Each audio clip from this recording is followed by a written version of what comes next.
Bienvenidos al curso del ECOE, Teoría e Implementación. Este es el segundo video del curso y aquí utilizaremos como ejemplo la descripción original que hizo Harden en 1975 de la implementación del ECOE. Aquí vemos uno de los documentos que el propio Harden y colaboradores publicaron en 1975 en el British Medical Journal, y es precisamente este documento el que utilizaremos como ejemplo para ir introduciendo a la audiencia en la terminología del ECOE y establecer un planteamiento general de su organización. Harden señala que en 1975 y quizá también en la actualidad, la competencia del estudiante solía evaluarse por dos examinadores que evaluaban la habilidad del examinado en unos pocos pacientes. Por lo tanto, la suerte jugaba un papel muy importante en el procedimiento y la variación de los estándares de calificación entre examinadores era muy amplia. A menudo existía confusión sobre lo que se evaluaba. Una prueba de habilidades para obtener la historia clínica, realizar una exploración física o interpretar resultados. Por tanto, era indispensable un enfoque más objetivo para la evaluación de la competencia clínica. En este artículo, los autores describieron el examen clínico estructurado para evitar las desventajas de los métodos más convencionales de evaluación de la competencia clínica. La forma del examen en sus inicios era un poco distinta a la que en la actualidad conocemos. Al igual que en el examen clínico convencional, el examen se realiza en salas de los hospitales, donde el candidato, en lugar de ser conducido a un pequeño número de casos por los examinadores, rota por varias estaciones, en cada una de las cuales pasa 5 minutos. Las estaciones son de dos tipos. En la primera, el estudiante recibe instrucciones escritas y debe realizar un procedimiento. Por ejemplo, auscultar el precordio en busca de evidencia de una lesión vascular o leer el resumen de la historia clínica del paciente que se indica y a continuación analizar la muestra de orina proporcionada, según lo considere oportuno. Mientras realiza el procedimiento, el estudiante puede ir tomando notas de sus hallazgos, que son para su uso personal y no son inspeccionadas por los evaluadores. Después de 5 minutos, el estudiante pasa a una segunda estación, donde responde preguntas sobre los hallazgos de la estación anterior y la interpretación de estos. Las preguntas pueden ser abiertas o de opción múltiple.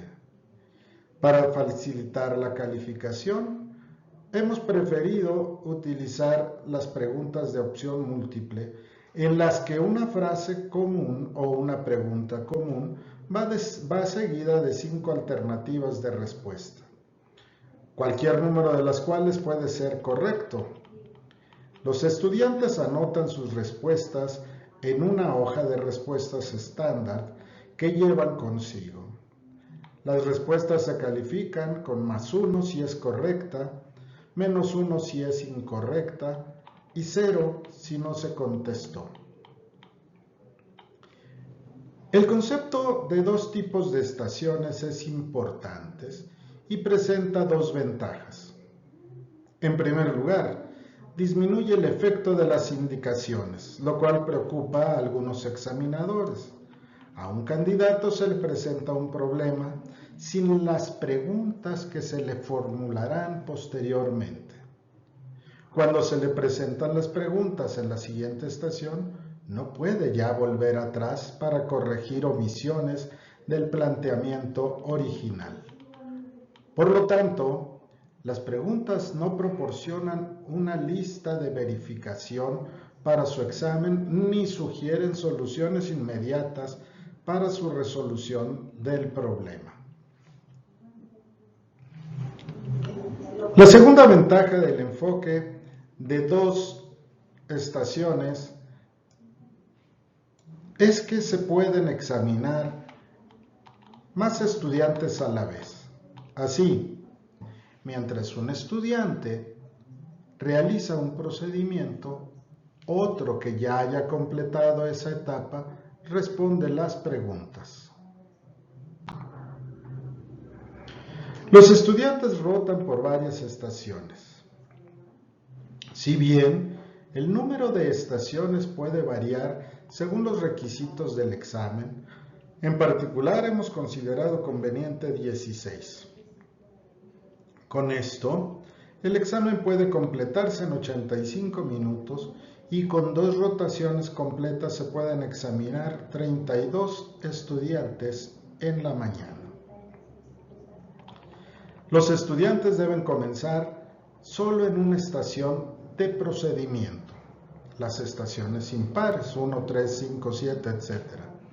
Por lo tanto, con 16 estaciones, en el minuto 0, 8 estudiantes comienzan en las estaciones 1, 3, 5, etc. hasta el 15.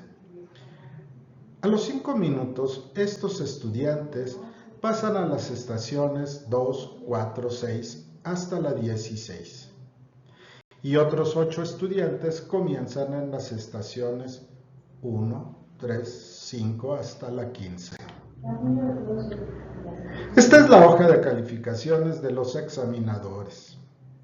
Dado que en algunas estaciones de procedimiento un examinador puede observar y calificar el desempeño del candidato, el examinador completa una lista de verificación para cada estudiante. Por ejemplo, se le puede pedir que observe si el candidato auscultó o no la región mitral con el paciente boca abajo. Además de la lista de verificación, cuyo contenido es acordado previamente por el panel de examinadores, se le puede pedir al examinador que califique la competencia general del estudiante en una escala de 5 puntos. Se ha enfatizado la importancia de atributos actitudinales como el aplomo, la empatía y la capacidad de establecer una buena relación con el paciente, sugiriendo que el examinador realice una evaluación independiente en esta área. Aunque el examen clínico estructural puede no ser el mejor método para juzgar las actitudes de los estudiantes, se pueden hacer algunas observaciones de gran utilidad. La puntuación final del sustentante se basa en el número de respuestas correctas e incorrectas en las preguntas objetivas y en las hojas de calificación entregadas por los examinadores. La asignación de puntos entre las diferentes partes del examen debe ser acordado previamente por los examinadores y variará según otros factores. La experiencia de los estudiantes, por ejemplo. Por lo tanto, con los estudiantes novatos se le dará mayor importancia a la técnica y se otorgarán menos puntos por las conclusiones de sus interpretaciones. Se puede decidir de antemano que algunos elementos, aunque registrados, no contribuyan a la puntuación final, por ejemplo, la evaluación de actitudes, pero junto con los demás elementos formarán la base de la retroalimentación para los estudiantes. Desde luego, esto que plantea Harden y colaboradores aplica para un grupo de médicos que se encuentran probablemente en el pregrado. Sin embargo, si el ECOE es para un examen de certificación de un médico especialista, el examen deberá ser congruente con tales objetivos.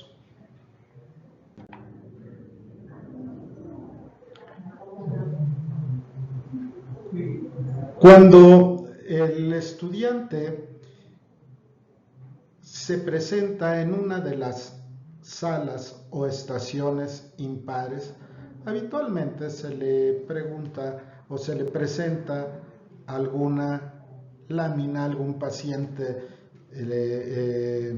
simulado, o, como en este caso, se le presenta una imagen de un paciente. En esa estación, en la 3, se le presenta la imagen únicamente, y en la estación 4 se le hacen algunas preguntas, como podría ser esta: ¿cuál o cuáles de las siguientes afirmaciones son verdaderas? Hay inflamación en, y ahí le plantean una serie de alternativas. Recordemos que esta lámina o esta diapositiva la vio el estudiante en la estación 3, es decir, tuvo que haber tomado notas o tener muy claro en su mente qué imágenes había visto para poder responder esta pregunta. Recordemos también que ya no puede regresarse a la estación anterior. El análisis de los resultados debe ser un análisis detallado del rendimiento del estudiante en cada etapa. Aquí vemos, por ejemplo, en la tabla 1, lo que plantea Harden en su artículo de 1975. En esta tabla 1 se determinó el poder discriminatorio de cada parte del examen, y las calificaciones de una parte se correlacionaron con las otras. Esto ya lo vemos en la tabla número 2, en donde se está haciendo la correlación de Pearson con base en los resultados obtenidos. Y entonces, con esto podemos ver cuáles son las causas de los bajos rendimientos en el examen clínico, que podrían ser por deficiencias generales, por deficiencias solamente de algunos aspectos, por ejemplo, mala técnica para obtener la historia clínica o realizar un examen físico, una mala actitud o incapacidad para reconocer e interpretar signos, y C, deficiencias en áreas temáticas específicas, por ejemplo, el examen neurológico, interpretación de electrocardiograma, etc. Con este tipo de examen es posible analizar por separado el éxito del estudiante en las diferentes partes del examen y obtener una puntuación global para las técnicas de examen, las actitudes, el reconocimiento e interpretación de los hallazgos, así como para su rendimiento en las diferentes asignaturas. En un examen clínico reciente, 7 estudiantes fueron evaluados con un nivel insuficiente para aprobar el examen. De estos, 3 tuvieron un rendimiento general deficiente y 2 tuvieron dificultades para reconocer e interpretar los hallazgos clínicos. Simplemente este es un ejemplo de lo que el propio Harden y colaboradores presentan en ese artículo inicial. Hasta aquí terminamos este video, y en el video número 3 de este curso vamos a desmenuzar cada uno de los términos involucrados en el acrónimo del ECOE. Nos vemos en el siguiente video.